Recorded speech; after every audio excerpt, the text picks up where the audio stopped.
it's your buddy Peace and Harmony with you here today.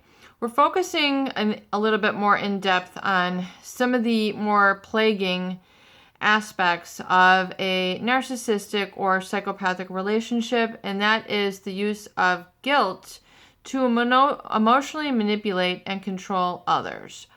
When you try to speak your mind and you feel criticized, condemned, not listened to, when you try to bring attention to certain things about the relationship that are causing you trouble or concern, and they question and they use defense tactics to basically discredit what you're saying, and that you then are feeling guilty for possessing a reality of sorts. And so you tend to bottle it up, hold it all in, and then you start to feel like you're doing the tuck and roll where you're just having to round your shoulders and like crunch your head down, and you're in these kind of infantile self-protective positions.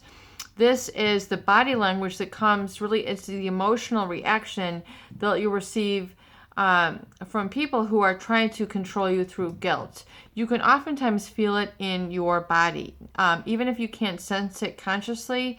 When you feel yourself starting to curl up, you're rounding your shoulders in, you're doing the old kind of tuck and roll to try to shield yourself from when you're trying to speak to them. If you feel this tension, you feel yourself kind of crunching your head down, just keeping yourself down in shame. That is really the emotional result of being shamed, of being devalued, discarded, and through really the emotional then manipulation of the feeling of guilt.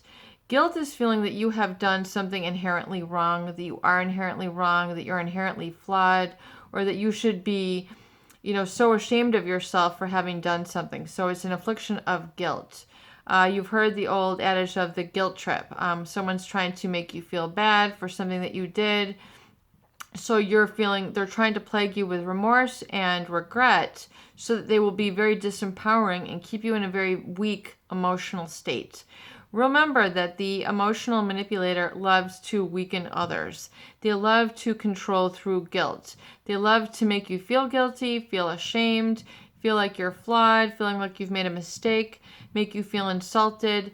You get something for yourself on your birthday, and they're commenting about it. It's the old gossip, it's the old commenting, it's the backstabbing, it's the cognitive dissonance, it's the triangulation that they will do to make you feel constantly kind of paranoid, really, and sort of guilty when you go off and do your own thing. In fact, you find that you can't detach from them and focus on what you need to do out of guilt, because they have got you so wrapped around and so manipulated around their finger that when you try to pursue your own interests or just voice your own feelings, you feel a sense of guilt, like you shouldn't be yourself. You should just be an underling to them. You should just be the puppeteer, or you should be the puppet and they're the puppeteer. And if you try to break free, and be your own person, which you're supposed to be, you feel a sense of guilt. So if you have felt this guilt, these self-limiting then beliefs, and these constricting emotions in your body, and felt like you can't really develop and blossom, and so you tend to overstuff your feelings with stuff, literally, or food, or other things, compulsive deading, things like that, to try to mask and muffle that feeling of guilt and try to make yourself feel better through these defense mechanisms.